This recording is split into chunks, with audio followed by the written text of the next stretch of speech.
ndi ku ruhande rwe. Izi mbwa zo kwa Mayanja, izi mbwa zo kwa Mayanja ziramenyera bro. Abasiri ubona bamanyira. Cyakoze kirungi. Danira yaramubwiye aravuga ati wo bazavana aho ngaho umuramba aribo batwara i Kigali. Sandra aravuga ati barakubeshye nanjye bazatwara umuramba Jinja. Akinja niyo bakomoka bari abantu bo kwa Mayanja. Niba mubyibuka aba batipe ntabwo ntibagira idini bro, nta muyaga bashiramo. Ochitegera kati musome mu Ruganda. Musome ni musome Ruganda. Mu Rwanda rubazaniye. Musome ngaya makuru. Erega mugomba kujya mushaka amakuru ahantu hose. So ngayo abanyarwanda ibinyamakuru byo mu Rwanda iyi nkuru ndabizi, murabizi ko gushaka ikintu bita breaking news atari ibintu byanyu. Iyi nkuru mwari kuzayitubwira ejo cyangwa ejo bundi, ariko ngaya makuru nyabazaniye ku gatari komfufu.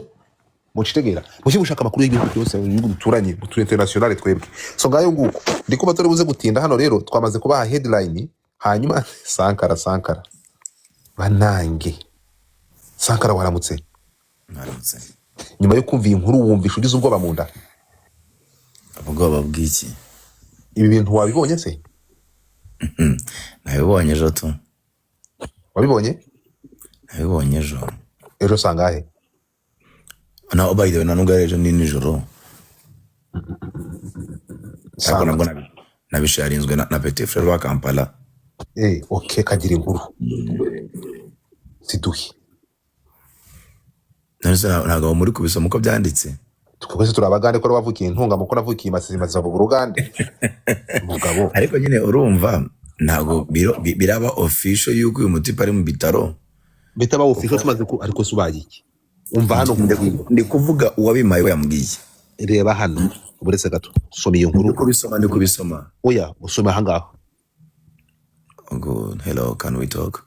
The Sessions, owner of the Sessions bar, Weasel wife Sandra knocked him intentionally. She's arrested. Weasel is not. Ariko nayo yakuriya bora postings na rimbi bonyeho.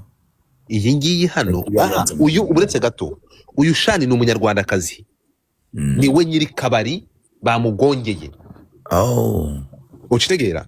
Uyu niwe nyiri kabari niwe navuganye nawe. Uyu ndamuhamagaye ntabwo ambwira ko bidakunda ariko niwe nari kuvugana nawe nona. Tuvuganye na Gashumba. Gashumbura muzi. Sheila. No, ise. Papa uramuzi Gashumba. Frank. Yeah. Frank Gashumba ndamuzi. Muzehe niwe muvuganye. Okay. So bizairi ya bora. Arambwira tese ntabwo nizapfuye. Yeah, thank you. Hano barandika nti agaliwo amakuru nyine ariho atwika. Umuyibiza manizo mukazwe amukonye ne motoka amaguru gombi gamenyese embera mbi nyine amakuru ariho nyine agaliwo umuhanzi wizo manizo umugore aramugonze n'imodoka amaguru yombi aravunitse embera mbi situation nimbi adusidwa mu dwaliro ensambya afune obujanjabi ati yirukankamwe ajyanwa mu bitaro byaba bita nsambya kugira ngo abone ubuvuzi. Kigambo anti mukazi we Sandra Teta amukonyenga akigenderede. Biravuga yuko umugore we Sandra Teta amugonze abigambire nyine intentionally. Oluvanyuma olokufa mu enyuma yuko bagize ubutumvikana mu kabari munyonyo. Si ibyo sa ibindi biriho. Mana yanjye Sankara kufuna obutategeregana mu bara munyonyo nyuma yo kugira ubutumvikana hagati yabo bari mu kabari nyine. Yego. Atamupa byake none se yamukomye umwaka usheze. Amakuru mfite Sandra urabizi wari waramaze kumenya igihe twarwanaga no ko Sandra yataha mu Rwanda nyuma yuko bamukubise bakamugira inyama. Ahubwo se byabaye kabiri. Yego. Sandra amakuru mfite Okay, thank you. Sandra uziko yagiye mu Rwanda. Ageze mu Rwanda agahita duha musumba zose aravuga ati ariko se mwabwanga ati mwenge nigeze kubatuma ngo muze kumvugira.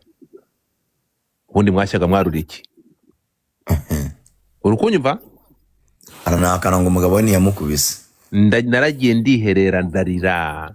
Ndangije kurira ndagenda ndihanagura nsa nkaho nta byabaye ndongera za nkora space anga ziryoshye nk'imineke wa mugani warameke. Ikintu kibabaje noneho kurusha ibindi. Sandra twagiye kumva aba bagande niba babaha iki urukumva mukanya ndahamagara umudamu wa Chameleone batandukanye Daniela uramuzi ari muri Amerika ugiye gucara amwe ngo nava mu kazi mukanya nahamagara so ahangaha Sandra yaje gusubira i Buganda ati ko yatangiye guhostinga mu Rwanda ntabwo mwigeze mumwitaho icyo ni kimwe byagenze gute amakuru mfite Sandra ngo yaraje aho ngaho ajya muri training yo kwiga ibipasu umushinwa amwigisha icyo bita amawashigeri ku buryo Sandra ngo yasubiye hari afite sentire none ntabwo ari blague turi kumwe Sandra ahasubiriye i Kampala ntabwo kubisa umugabo we gusa ntabwo agonze umugabo we ejo bundi yagiye ku kabari afata umugabo ngo warushwanye n'umugabo we aramukubita buri umwuka Sandra abaye umukomando avuye ku ikosi ariko rero mama wa Chameleone ubushize bamukoresheje interview umukecuru avuga ati rero ibintu muri kumbaza ngo abana banjye bakubita abagore babo ntacyo nabivuga kuko ibintu by'abantu bakundana ntawe ubimenye abantu bakundana uyu munsi barashwana ejo bakiyunga umukecuru arabyitarutse ariko abagande bakongera bakavuga bati ati bano bana bahazamo akantu kuko ngo perezida y'Ubugande aba bari inyuma cyane niyo mpamvu bigize ibinani kuko nka Chameleone abahanzi y'Ubugande bano baba upcoming man abakubita nk'ukubita ingoma kandi nashobora kurara muri gereza akavuga ati iyo bigeze mu gihe cy'amatora mba ndi inyuma ya NRM gereza sinayiraramo nta nubwo nayimaramo amasaha 2 Chameleone yafashe umwana wari umukozi we Chameleone aramutwika arashyara kongo arashya byo nari ndabizi arashya arapfa umwana bro umwana yari umwana ise w'uwo mwana yari major ariko ntibagira icyo bavuga ko bavuga ati Chameleone yafashe umwana musukaho umuriro aramutwika arapfa arashya arakongoka barahamba bano batipe rero kuvuga ngo bavuga nyine bigeze ibinani mu gihugu cyabo yebaba we Sandra noneho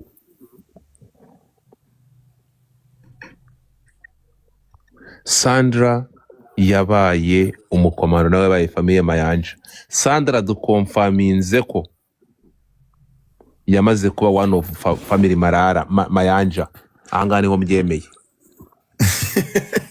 yarapfuye baramushyingura yarapfuye nyine yaramutwitse arapfa baramutwitse mu rupango arapfa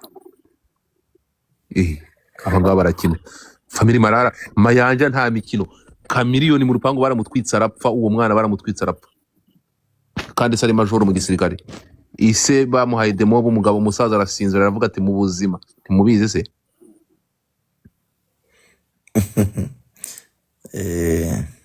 ku buryo